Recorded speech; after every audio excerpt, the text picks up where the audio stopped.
What's going on, everybody? Welcome back to Sports from the Chair. Listen, I know it's been a minute since I last made a video talking about the Eagles. A lot has happened since then, to say the least.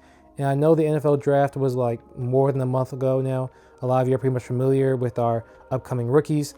But I want to get use out of this thumbnail. So without further ado, here is my quick overview of the 2025 Eagles draft class. The Philadelphia Eagles select JaMarr Campbell, linebacker, Alabama. And so congrats to him. A long night in the green room ends with him being, in Philly green. Come on! Come on! You fit right in perfectly. Look at the excitement here. Look at the passion. I'm not gonna lie, this is probably my favorite moment of the NFL draft as an Eagles fan. Seeing JaMarr Campbell come down that tunnel, later finding out he was a longtime Eagles fan, growing up in New Jersey, basically playing for the hometown team now. I don't think I've ever seen an Eagles draft pick have that much excitement to play for the hometown team. It was great to see. So after moving up one spot, swapping places with the Kansas City Chiefs for security, the Eagles select Campbell with the 31st overall pick at the end of the first round. I won't lie, I knew nothing about JaMarr Campbell coming into this year's draft. He wasn't someone that was on my radar, mainly because that wasn't a position of need that I thought was important for the team right now. I didn't even know he was on the Eagles' radar to begin with. But, as they say, the rich get richer, and JaMarr Campbell is certainly a steal.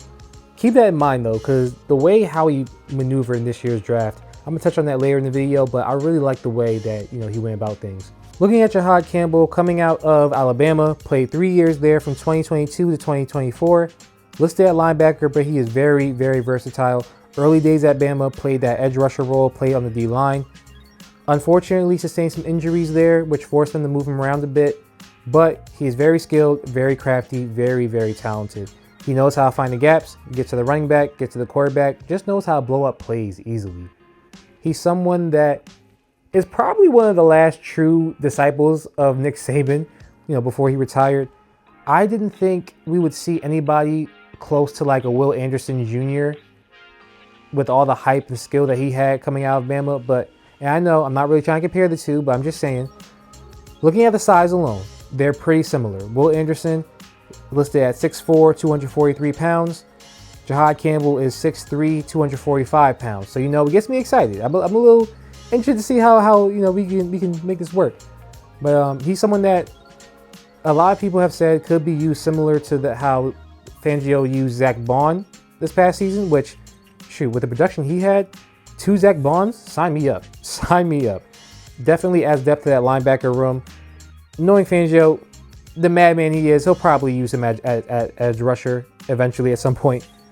He is coming into the league already healing from 2 shoulder injuries that he got surgery on, but shouldn't be a big issue. Like they say, the rich get richer. We already have pretty good depth of the linebacker position. And looking at recent reports that Nakobe Dean is apparently ahead of schedule with his injury, could possibly play coming week 1. Hey, who knows? But it'll be interesting to see. I'm very excited to see what JaMarr Campbell provides and gives to this Eagles roster. Seeing the excitement that he had on draft night, running down that tunnel, it was so nice to see. Like I said, he's a New Jersey native. I believe he's from Ariel, New Jersey. Family grew up big Eagles fans. He grew up in the Eagles family, basically, which you love to see. And I believe he has the same agent as Jalen Hurts, which is so crazy. Shout out to Nicole Lynn, because she is doing her thing, man. She definitely deserves her flowers. And yeah, very happy for JaMarr Campbell. Glad the Eagles got him. Another steal by Howie, and I'm excited to see what he turns out to be.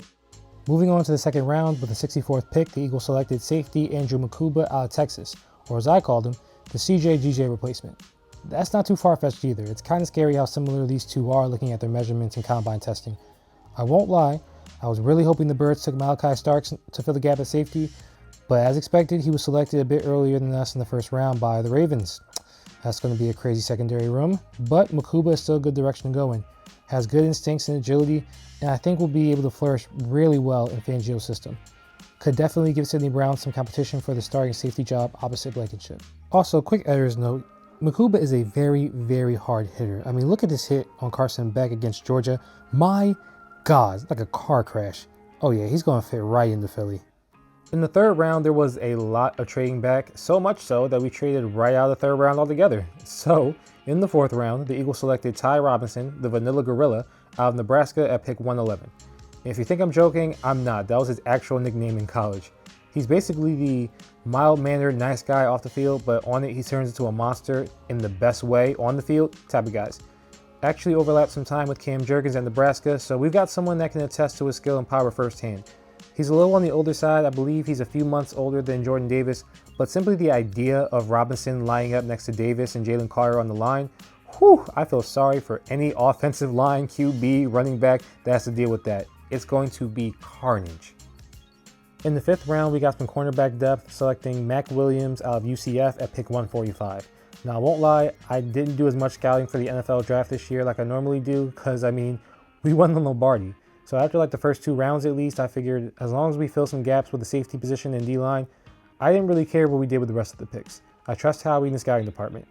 So I say that to emphasize, I knew pretty much nothing about Mac Williams coming into this draft, but looking at his combine testing and his tape, he's a very solid cornerback.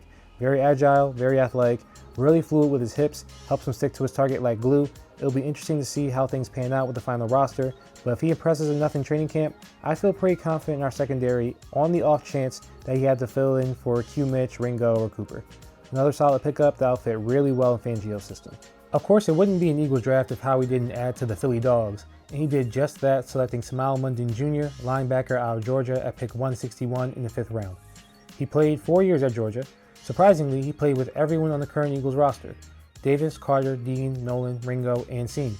I say surprisingly because he's basically a 2-time college champion. I figured anyone that was on the squad around that time would have entered the draft immediately, but now I'm seeing there was much more depth on that squad left over than I thought. And maybe he just prioritized finishing his degree, which, if so, respect to him. A really good instinctive player. I've heard reports that he's already starting to turn heads in OTAs, so I'm excited to see how he produces on the field. The linebacker room is probably the strongest it's been in years for the Eagles, and I couldn't be happier about it. And, of course, always happy to add another Philly Dog to the squad. Now, after the string of defensive draft picks, Howie spread the love a little bit and got some new recruits for Stoutland University, selecting O-lineman Drew Kindle from Boston College to end the 5th round for us at pick 168. Now, yes, he's mainly played center at Boston, but we all know how this works with Stoutland. He's going to take this guy and mold him to play guard or tackle, especially with Jason Kelsey's hand-picked successor in Jurgens, the obvious mainstay at center. This is simply a move to find guys to play next to Jurgens, not replace him. But it is a bit reassuring to know that Kindle is so experienced at center, meaning he could fill in and spell Jurgens just in case, God forbid, he suffers another nagging injury like he did with his back in the playoffs this past season. Which, credit to Cam for toughing it out and playing through it, but I'd much rather be able to give guys rest when they need it the most. Either way, Kindle is a good pickup and adds some needed depth to the O-line position. In the 6th round, the Birds selected QB Kyle McCord from Syracuse at pick 181. Of course, QB isn't exactly a dire need for the team right now, but considering we traded away Pickett and how he likes to keep that QB factory pumping here and there, not the worst pick. Can't lie, the guy's got some swagger, I gotta give it to him. Although Terry McKee is clearly the backup QB, I think McCord will slide in nicely at QB3. At pick 191, the Eagles selected another offensive lineman in Miles Hinton out of Michigan. And there's no better way to say it, this guy is massive. Standing at 6'6", he's the son of Chris Hinton, who was certainly no scrub. For those who don't know, Papa Hinton was drafted by the Broncos in 1993 with the 4th overall pick. He was also an offensive lineman, a pretty good one considering he was a 7-time Pro Bowler, and apparently has another son who plays on the D-line for the Chargers. So there's some crazy genes running through that family. More than happy to have him in this roster. And the fun didn't stop there, because at pick 207, we doubled down on beefing up the O-line, selecting Cam Williams out of Texas, who was also 6'6". Absolutely insane. Again, Cam played at Texas, so he is a teammate of Andrew Makuba. Nice to see how we're keeping that trend going still, no matter the school. But man, it seems like the team really took notes on how the O-line was this past season. I believe the Eagles had the biggest offensive line in the league in regards to height and weight, and as we all know, it paid massive dividends. And it looks like a trend they want to keep going. Plus, we got even more O-line talent in undrafted free agency. I mentioned this with the linebacker room, but the same goes for the O-line too. I do believe this will be the strongest it's been for the Eagles in years. The depth we have is so insane, and I can't wait to see how Stoutland molds these guys into stars. Granted, not all of them will be here long term given the current structure of the team, But for right now, I'm very happy with where we are in the trenches.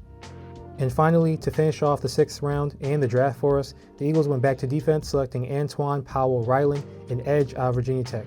Yes, he may not have been a highly touted prospect, but he definitely has similar intangibles and attributes that made Jalix Hunt so interesting in the similar draft spot last year.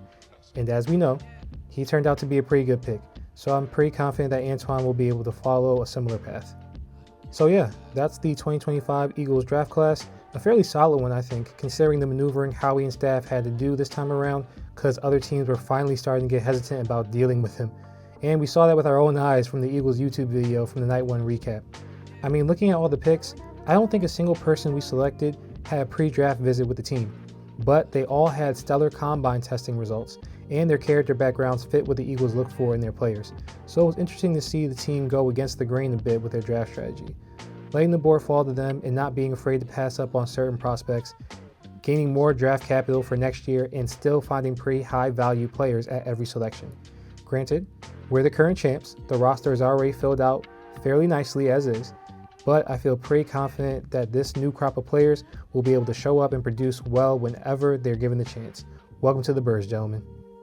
So yeah, that's it for this video. If you made it this far, thank you so much for your support. The channel is officially past 100 subscribers, which is something I'm really, really proud of. I know 100 isn't really a big amount by YouTube standards, but for me, it really means a lot. When I first started this channel a year ago, I didn't really have crazy expectations. I mainly just wanted to do this for fun because I love sports. I love talking about sports and wanted to try my hand in this space. I battled with myself a lot in the process of starting this because I didn't think I would be able to even muster up 15 subscribers, let alone 100. But I'm very grateful and I'm very excited to continue growing this channel as time goes on. I'll try to have another video up sooner than later on the NBA draft because there's been a lot of reports and discourse flying everywhere. So I definitely gotta make another video on it, especially since the draft is less than a week away now. But I did actually make one about the draft lottery.